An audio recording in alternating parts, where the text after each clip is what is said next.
Oke, hai semuanya. Balik lagi di video kali ini, gue akan bahas topik yang beda lagi.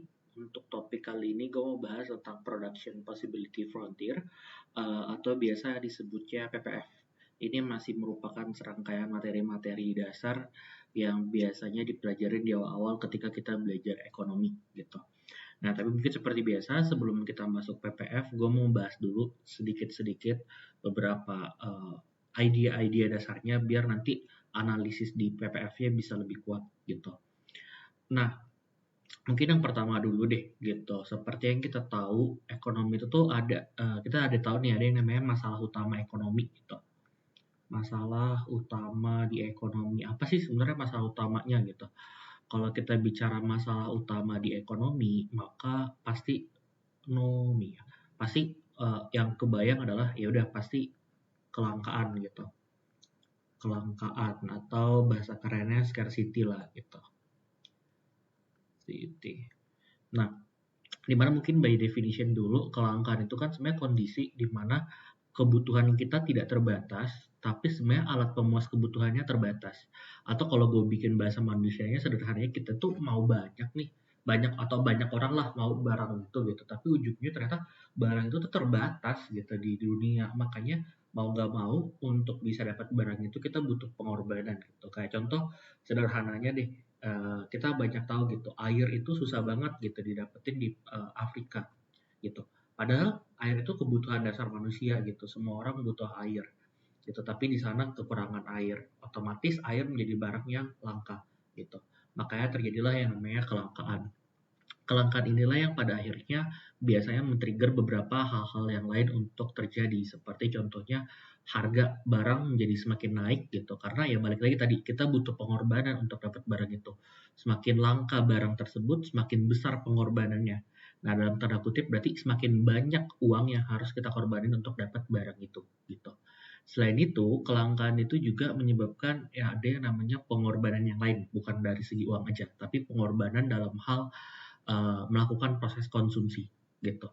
Jadi atau biasanya kita kenalnya yang namanya trade off gitu.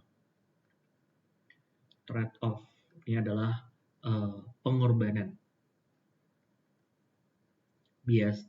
Biasanya karena contoh nih kayak tadi air gitu. Air jadi semakin langka di Afrika. Nah, otomatis mungkin bisa jadi kita harus mengorbankan konsumsi barang yang lain untuk bisa mendapatkan konsumsi air gitu. Nah, itu juga contoh dari konsep pengorbanan gitu. Nah, kita mau mendalami sih sebenarnya kata pengorbanan ini atau kata trade off ini itu melalui suatu media analisis gitu. Makanya disebutnya production possibility frontier gitu. Nah, sebenarnya banyak alat-alat yang biasanya dipakai atau ilustrasi-ilustrasi gitu sebenarnya yang dipakai untuk menjelaskan si production possibility frontier ini gitu. Mungkin sebagai ilustrasi kalian bisa coba cari-cari gitu di Wikipedia pun juga ada namanya Diamond Water Paradox gitu atau Water Diamond Paradox. Nanti coba deh, takutnya gue kebalik. Ada juga yang ketiga itu namanya Buttergun Analysis atau Buttergun ya analisis lah. Analisis. Nah, mungkin gue kasih gambaran dulu ya kalau Diamond Water Paradox itu apa sih gitu. Jadi Diamond Water Paradox itu mau sederhananya ngasih contoh gitu. Anggaplah barang di dunia itu cuma ada dua gitu, cuma ada diamond, berlian gitu sama air gitu. Secara manfaat sebenarnya kan diamond kayak nggak terlalu bermanfaat banget ya bagi hidup kita, kayak nggak bisa kita konsumsi gitu. Kalaupun kita nggak ada barang itu juga sebenarnya nggak apa-apa gitu. Nah, tapi air justru jadi barang yang sangat bermanfaat bagi hidup kita gitu. Kayak kalau kita nggak mengonsumsi air mungkin dalam beberapa hari kita udah meninggal gitu. Harusnya kalau kita ngukur dari manfaat, harusnya harga air jadi lebih mahal dong daripada harga berlian gitu, ya kan? Karena dia lebih bermanfaat gitu. Tapi kok realitanya sekarang kelihatannya malah harga diamond, berlian justru lebih mahal daripada harga air gitu. Nah, itu yang bisa dijawab dengan yang namanya kelangkaan tadi gitu. Karena ternyata air walaupun dia bermanfaat, tapi jumlahnya itu masih cukup banyak di dunia ini gitu. Jadi sebenarnya kita nggak langka dalam hal air, makanya dari segi harganya pun nggak terlalu mahal gitu. Nah bedanya sama diamond, diamond itu tuh justru walaupun nggak terlalu bermanfaat, tapi mereka langka gitu. Mereka langka di dunia. Jumlahnya juga sedikit gitu. Nah itu yang ngebuat harga diamond jadi lebih banyak daripada harga air gitu. Jadi dalam tanda kutip kita rela nih sebenarnya mengorbankan air buat mendapatkan diamond karena diamond ini langka gitu. Nah itu yang ngebuat harganya juga berubah, harga diamond jadi lebih mahal daripada harga air. Ada juga yang namanya butter gun analysis. Jadi ilustrasinya adalah anggaplah kalian sebagai pemerintah suatu negara gitu, atau kalian suatu raja deh, raja yang memerintah di suatu daerah gitu. Kalian punya dua pilihan gitu. Dengan uang yang kalian punya, apakah kalian mau memperbanyak gun dalam artian pertahanan gitu kayak pistol-pistol gitu. Jadi ini lebih ke arah defense biar negara lain tidak menyerang negara kalian, jadi kalian lebih aman. Atau kalian justru lebih memilih barter dalam hal artian kalian memakai uang yang kalian punya untuk mensejahterakan rakyat kalian gitu. Anggaplah kalian ngasih makanan gratis deh gitu. Nah ini sebagai salah satu contoh dari adanya pengorbanan gitu, trade off. Karena jadi bayangin kalau seandainya kalian suatu negara, terus kalian punya uang yang sangat terbatas, kalian jadi dilema. Ini kalau seandainya gua hanya fokus ngasih makanan gratis, pertahanan gue lemah, nanti negara gue bisa dijajah nih sama negara lain gitu. Tapi di sisi lain, kalau seandainya gua perkuat pertahanan biar nggak diserang sama negara lain, masyarakat gue menderita gitu, nggak dapat makanan gitu. Nah, akhirnya ada nih trade off di sana pengorbanan, mana yang harus dipilih gitu. Nah, sama juga. Jadi di Production Possibility Frontier ini akhirnya berusaha untuk mengilustrasikan itu, gitu. Makanya contoh nih kalau kita pakai butter dan gun lagi, jadi anggaplah kita punya sumbu X sama sumbu Y gitu. Sumbu X-nya ya ini bebas lah. Ini gue taruh aja butternya di sini ya, gitu. Terus gunnya di sini, gitu. Nah, dengan alokasi yang kita punya sebenarnya kalau semua alokasi tersebut kita gunakan, maka kombinasinya kayak gini. Nah, inilah yang kita sebut sebagai kurva PPF. PPF gitu. Production Possibility Frontier gitu. Gua kasih ilustrasi di sini kita ambil dulu titik A gitu. Oke. Nah, A ini tuh mau nunjukin apa sih? A ini tuh mau nunjukin kondisi alokasi penggunaan sumber daya yang tidak efisien.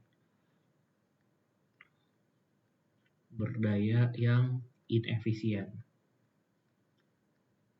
Dalam artian nih, kalau seandainya lo punya banyak resource, lo punya banyak sumber daya, tapi nggak lo pakai sepenuhnya, ya mungkin penggunaan butter sama gunnya hanya akan sebatas di titik A ini aja gitu. Kalau seandainya gue ilustrasiin di angka, mungkin ini kayak 3, ini juga 3. Ya udah lo hanya bisa memproduksi 3 senjata sama 3 butter aja gitu. Padahal kan sebenarnya lo masih bisa memproduksi lebih gitu. Nah, jadi kalau seandainya kita tarik ke titik B sini, nah ini baru nih titik di mana alokasi sumber dayanya udah efisien karena udah maksimal gitu. Daya efisien. Karena dia udah mentok lah sampai di ujung kurva ini gitu. Berarti udah paling maksimalnya segini gitu. Nah, anggaplah di sini lo produksinya 7 gitu. Di sini anggaplah 5 gitu. Jadi paling efisiennya lo bisa produksi 5 senjata sama 7 butter gitu. Tapi di sisi lain sebenarnya bisa jadi lo kalau seandainya ternyata pindahnya tuh bukan ke B, tapi mungkin pindahnya ke C gitu, ke titik ini. Nah bisa aja sebenarnya. Nah di sini anggaplah di sini 5 butter, di sini 6 gun gitu. Nah berarti titik C juga karena dia mentok di bagian garisnya ya sebenarnya C itu juga efisien gitu. Nah, tapi di sini ada pelajaran yang bisa kita dapat dari titik B sama titik C gitu. Bahwa ternyata di kondisi ketika lo udah menggunakan semua sumber daya yang lo punya, sebenarnya untuk meningkatkan produksi satu jenis barang di perekonomian lo mau nggak mau harus mengorbankan produksi dari barang yang lain gitu. Kenapa? Karena ya sumber daya lo terbatas, sumber daya lo langka gitu, nggak bisa lo pakai semuanya untuk memproduksi semuanya lah gitu. Jadi pasti ada satu yang harus dikorbankan. Nah di case ini kalau lo pindah dari B ke C, berarti akhirnya lo mau untuk meningkatkan pertahanan, tapi dengan cara nurunin jumlah makanan gratis ke masyarakat gitu. Makanya sebenarnya agak ini ya sebenarnya kayak jadi pemerintah tuh sulit kadang gitu karena kayak kadang ketika kita ngambil satu kebijakan, kadang kebijakan A itu nguntungin masyarakat apa gitu, tapi sebenarnya di sisi lain kebijakan itu merugikan masyarakat yang lain gitu. Jadi pasti selalu ada serba salah kayak gini gitu. Oke. Nah, ada lagi nih kalau seandainya ada nulisnya titik D gitu. Apa sih titik D gitu? Nah, titik D ini adalah kondisi ketika bisa jadi kita bilangnya impossible lah. Impossible. Jadi ini kondisi di mana kalau tidak terjadi apa-apa kita nggak bisa ngapa-ngapain gitu, nggak akan terjadi apa-apa, nggak mungkin bisa nyampe titik D gitu karena maksimalnya hanya sampai di kurva ini aja gitu. Oke. Nah, mungkin gue ngedalamin dulu nih proses dari B ke C gitu. Kalau kita lihat kan di sini berarti dia ngorbanin 2 butter untuk ningkatin 1 gun kan sebenarnya di sini, ya nggak? Nah, disinilah yang namanya kita kenal istilahnya MRT atau Marginal Rate of Transformation. Nah, apa sih sebenarnya ini gitu? Jadi MRT ini tuh mau nunjukin slope dari PPF ini gitu. Jadi dia akan nunjukin delta sumbu Y dibagi dengan delta sumbu X. Atau kalau dalam kondisi ini berapa banyak sih gun yang akan kita korbanin kalau seandainya kita meningkatin 1 butter gitu. Oke, nah berarti di sini gunnya kan secara delta 1, butternya 2 gitu. Nah berarti sebenarnya dalam kondisi ini bisa aja gue balik gitu. Kalau misalnya gue meningkatin 1 butter, mau gak mau harus ada setengah senjata, setengah gun yang gue korbanin gitu.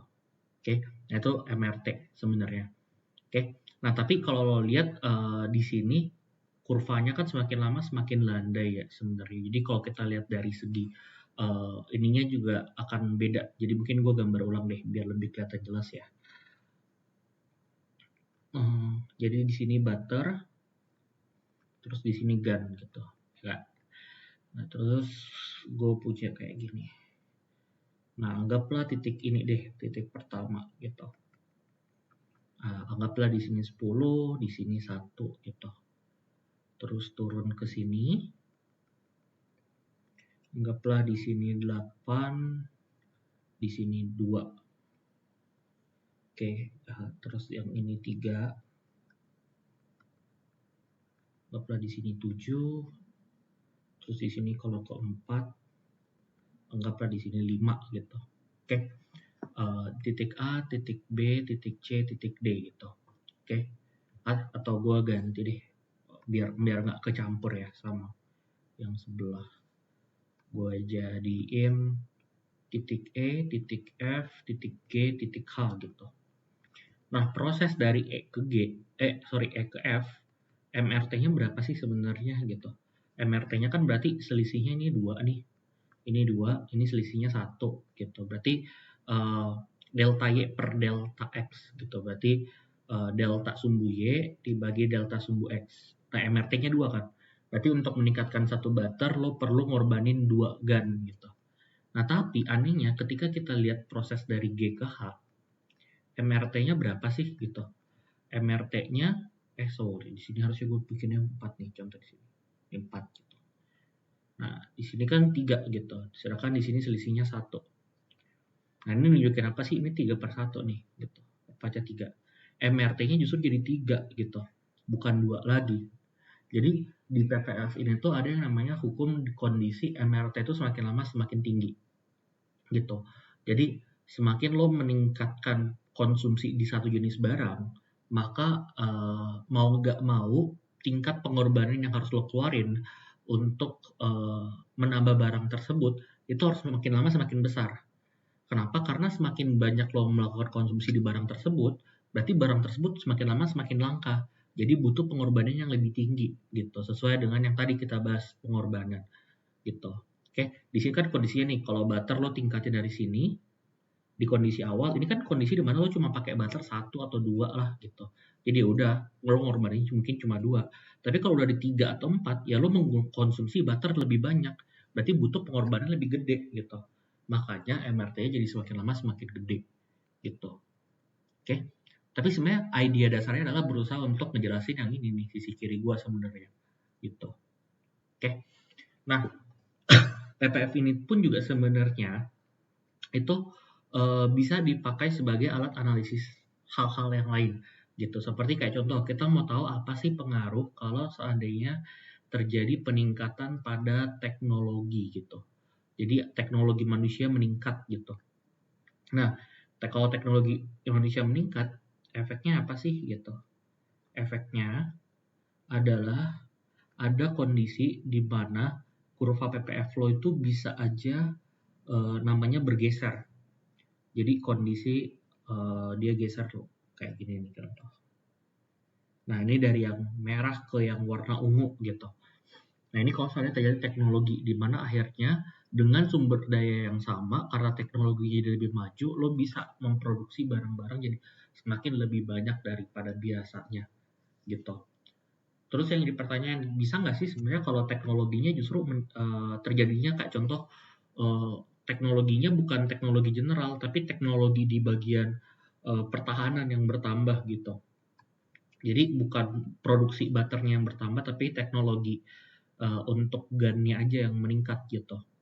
Nah bisa juga, tapi pergeserannya itu agak beda gitu. Pergeserannya justru jadinya macam gini, bentar. Ini PPF awal warna merah, terus ini PPF yang baru. Nah, kalau kalian lihat di sini, titik yang di bagian butternya itu nggak geser, nggak berubah. Tapi titik yang di bagian gunnya yang justru naik gitu. Itu nunjukin apa? Mau untuk nunjukin bahwa di kondisi saat ini dengan research yang sama, lo itu tuh sebenarnya kalau terjadi peningkatan pada teknologi gun, berarti sebenarnya produksi butter lo nggak akan berubah, tapi produksi gunnya yang bakal berubah. Itu karena jadi semakin lebih banyak gitu. Jadi titik sini berubah ke titik yang sini gitu. Oke. Nah, kadang production possibility frontier ini pun juga seringkali dipakai untuk nunjukin manfaat dari adanya perdagangan internasional gitu. Kan yang jadi pertanyaan nih, kalau seandainya kita hanya bisa mentok produksi bagian C sama B ini nih yang kurva awal gitu. Tapi kita ngotot nih mau produksi mau melakukan konsumsi di titik D gitu. Bisa nggak sih gitu? Jawabannya mungkin saja bisa gitu. Tapi itu melalui yang namanya perdagangan internasional gitu. Jadi perdagangan internasional itu kayak gimana sih gitu? Jadi sederhananya biasanya dijelasinnya kayak gini. Jadi kalau lo punya butter di sini, terus di sini ada gun, terus di sini PPF lo gitu, PPF gitu. Anggaplah lo bisanya memproduksi di sini ya. Jadi lo cuma bisa memproduksi berapa nih? Contoh 3 sama 7 deh gitu. Tapi sebenarnya eh, secara harga gitu si gun sama butter ini kalau di perdagangan internasional mereka itu harganya lurus kayak gini gitu. Ini berarti rasio harga antara gun dibandingkan harga butter gitu. Oke, anggaplah berarti sebenarnya kalau misalnya lo barter sama luar negeri ya pasti fixnya seperti kayak gini rasionya gitu. Nah kalau kayak gini lo tuh berarti bisa aja nih sebenarnya kalau mau ngelakuin konsumsi di titik ini gitu, di titik yang mungkin gue bawa warnanya dikit deh. Ini titik ini nih, titik yang warna ungu gitu. Yang mana titik yang warna ungu ini sebenarnya ya berada di luar PPF lo gitu.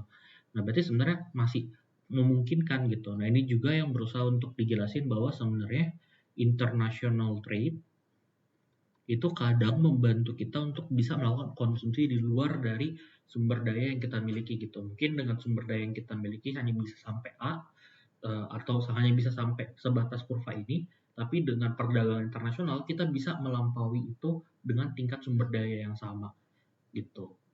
Oke, mungkin menurut gue ini sekilas saja untuk Production Possibility Frontier. Let me know kalau seandainya kalian punya beberapa pertanyaan lain atau materi soal request yang lain. Oke, thank you.